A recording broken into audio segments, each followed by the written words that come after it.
Welcome to Chapter 13 of Reservation Road. This is titled A Family's Trust. If you remember back in Chapter 6, The Truth, I mentioned we were in a court case. I spent basically the job I was working at, which was a career downtown. I basically pretty much lost my job because I have, when I'm on investigative mode, man, I was obsessed. I lost a lot of friends. Anybody that came over, they were my jury. I was literally like presenting my case and like, can you believe this? And so it was definitely a challenging time.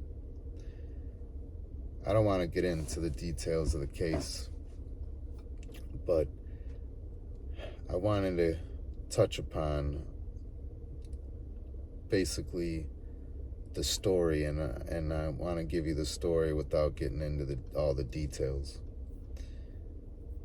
So, to begin this, like I mentioned, I was trying to figure out if my dad really betrayed his family or not. So, I knew he didn't, but I wanted the proof. So the first two pieces of evidence I received in this, which spanned over 4 years, was two checks that were written out of my dead aunt's account, who died in 2006, signed by my father, that were dated after my father's date of death in 2009. So this family trust that was my aunt and my uncle's was in my father's care from 2006 to 2009. So those two checks were the first two pieces of evidence I had, like I mentioned, and one was written to the funeral home for my father's funeral, and one was written to my stepmom. So I took these checks along with my aunts and dad's death certificates, and I took it to the bank, which I'm not going to mention their name, but they're a big reputable bank. And I took it there to downtown Chicago. And I said, here you go. And this guy was like, this is fraud. And I said, exactly. And I said how my brother mentions of this family trust we have. And, you know, I'm concerned that my stepmom's trying to steal it. So he looks it up and says, and you know, it has a lady's name on it, and he mentions that their trust department was moved to a different state now. And so while I was there, he tried to call the lady. The lady didn't answer. So I told him I'd be back the next day. So the next day I come back as promised. And I went to his desk. He wasn't there. I walked around. I was like walking away, and then I seen him from a distance, so I met him halfway. And I said, sir, did you get a chance to talk to her? And he was like, I did. And he was like, I'm going to tell you exactly what happened. He's like, when your stepmom submitted this trust, we read it and distributed it based off what we read. I said, wait a minute. Are you trying to tell me your right hand had no idea what the left hand was doing? He said, that's exactly what happened. And I said, well, now what? He said, you got a lawyer? And I said, yes, I do. And he goes, well, have them issue a subpoena. And he was like, get it to me. And he's like, I'll get it to the right people. And I was like, well, now then what? He's like, well, then, he's like, we go after your stepmom. And he's like, and whatever we can't recover, he leaned in and whispered, it's on us. I said, oh, my man. I'll get right on that. So I did. So we go get the subpoena, hand it to him. Got a whole new story now. Now they're saying, oh, your dad distributed into this trust that goes to your stepmom. I said, really? He betrayed his entire family? Really? Come on. Stop it.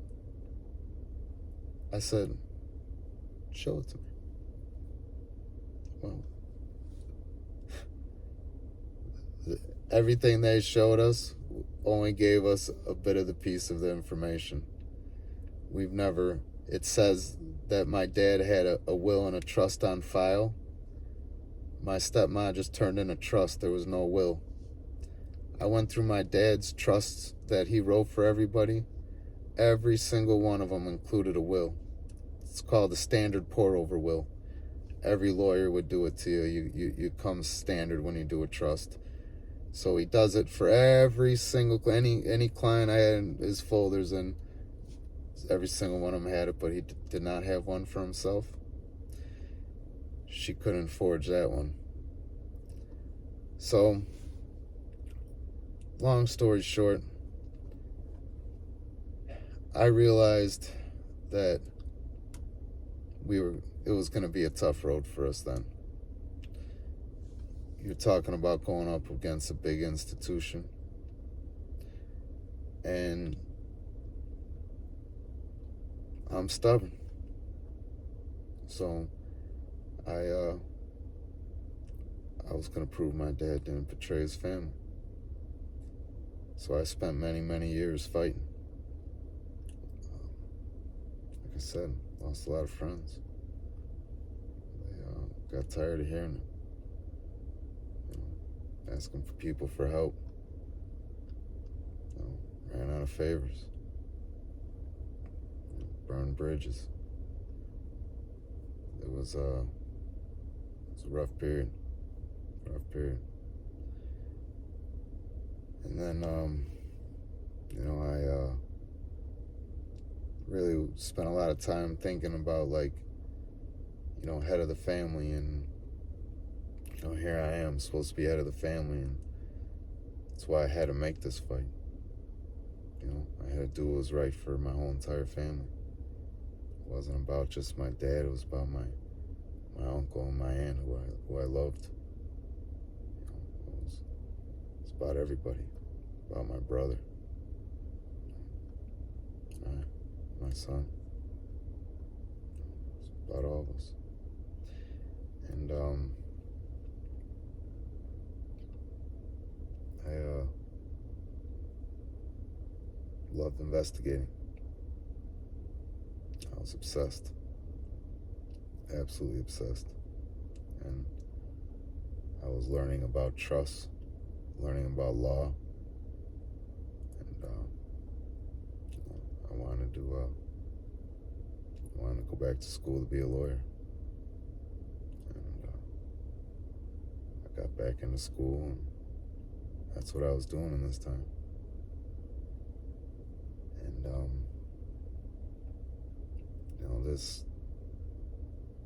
this path, fighting for my father, fighting for them, it felt like it wasn't about me. It wasn't what I wanted, but I wanted to continue in the career I was at. I was focused until this, and this became my focus, and I appreciated it too, because, like I said, I learned a lot about law. I learned a lot about myself. And I learned that a lot about what trust really is, and how you could do everything right, and you trust the wrong person, and you could lose everything. My aunt and uncle, he was born in 1914, so they did a lot of things right many, many years. And then you think about head of the family and what my dad drew up for him, this trust, and to think that you can pass down wealth generation to generation, that he was going to help, you know, me and my brother and our kids, and man, that was probably special to him, knowing him. And when he passed away, you know, he trusted that this was going to happen, and I'm sure it brought him a lot of peace, and peace is what people strive for. But I had to prove my dad did not do this, and that was my fuel, and to investigate this, and that is why I'm down Reservation Road.